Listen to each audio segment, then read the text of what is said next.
Hey everyone, it's Lily with Cherry Tree Beads, and today I'm going to be showing you how to do a really simple one pendant necklace. These are really great simple necklace, and they're on a stainless chain, so they're really good for everyday wear. The stainless holds up really well. There's not turning or tarnishing or anything on these, and they're very basic, so you can pretty much wear them with whatever.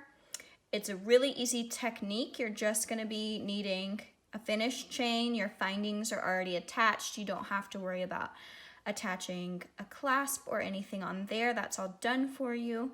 And you just pick a plain little pendant to go with it. So we've put together these three kits. There's a moss agate pendant, the aquamarine, or a lapis. We have a bunch of different versions of that hexagon pendant though, and you can really use any top drilled pendant or bead for that matter using the same technique. So in the kit, you are going to get one of those three pendants. You can pick which one that you want. And we've matched up specific necklaces to go with these pendants, but we have a variety of these chains. So they come in a bunch of different styles, and we've got them ranging in length from 16 inch all the way up to 32 inch. So you can pick what length that you want as well if you're going to mix and match and kind of pick your own pendant and chain. They come in gold and silver in all of those styles and sizes, so that's really great. You'll get the chain that we've picked out though, and your pendant, and we've included about a 4-inch piece of wire that you're going to need to attach this here. I am using a 24 gauge wire, and that's what's going to be included in your kit. It goes through this teeny tiny chain really well, and it's thick enough that it's going to hold up. I don't really love to work with super thin wire when I'm attaching a pendant. You want it to have enough strength to be durable on there. You don't want your pendant to weigh down on the wire very much. And then the 24, like I said, goes through that itty bitty chain, which is important.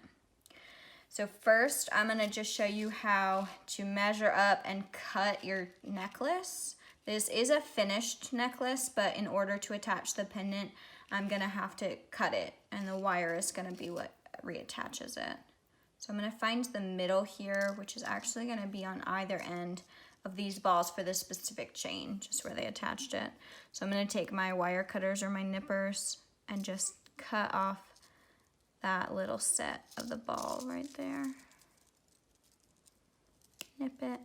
And these are stainless, so sometimes it might be tricky to cut the chain depending on how thick it is, but it shouldn't be too hard. I'm gonna cut that part off. Just make sure that the end is not cut in half. You don't want your wire to fall through. All good.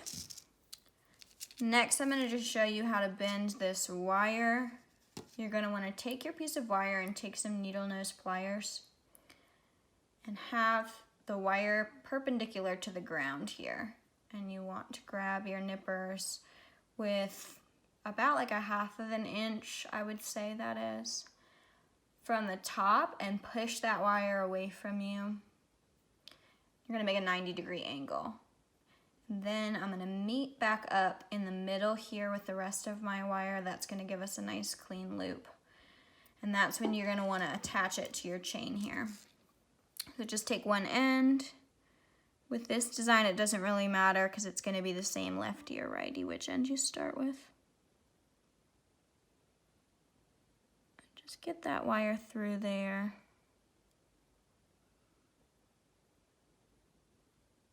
Promise this does fit. He's just giving me problems right now.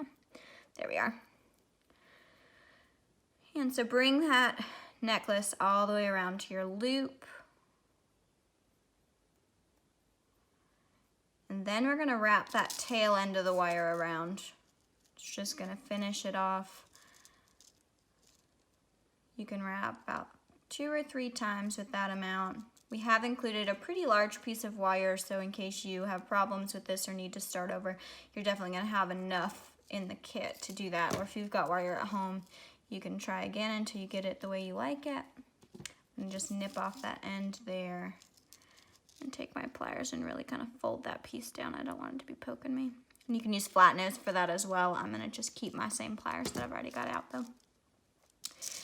Then you're gonna attach your pendant on here, and it's gonna slide over. And most of these ones that we've selected, the hole is drilled large enough that it is gonna cover some of that wrap, which is fine. I'm gonna take my other end here and pinch fairly close to your pendant. You do wanna be able to wrap your wire back around there, so you don't wanna start it like way out that way. You want enough space to wrap it though. And so again, I'm gonna push my wire away from me. It's gonna be a 90-degree angle.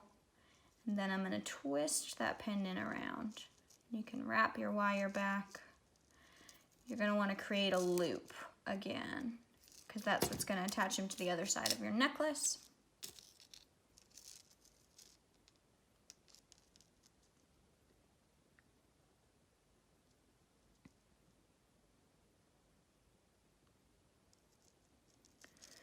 And you can just slide the necklace on there.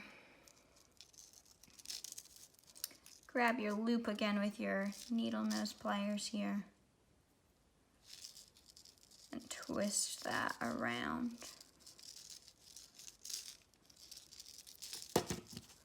And then you're just gonna nip off that tail end. You do have extra wire in case you didn't like the way that it comes out, or your loops are a little bit too large or too small. You can do it again. There he is, finished. This is a really great technique because it is so versatile. You can pick any style of chain to do this with, and you can do like a string of some beads and make like a bar necklace. You can attach these hexagon pendants that we're really loving lately, or you can add any other top drilled type pendant. It's just a super simple, nice everyday, good for layering. And we've got this moss agate style. I'm a sucker for moss agate. I just love all of the patterns that are in it. And we've got the aquamarine that I just showed you how to make. And we do have a lapis version as well. And you can check our website for all different kinds of hexagon pendants that we have, and also any top drilled pendant if you search on our website. Thanks for joining me, and happy beading.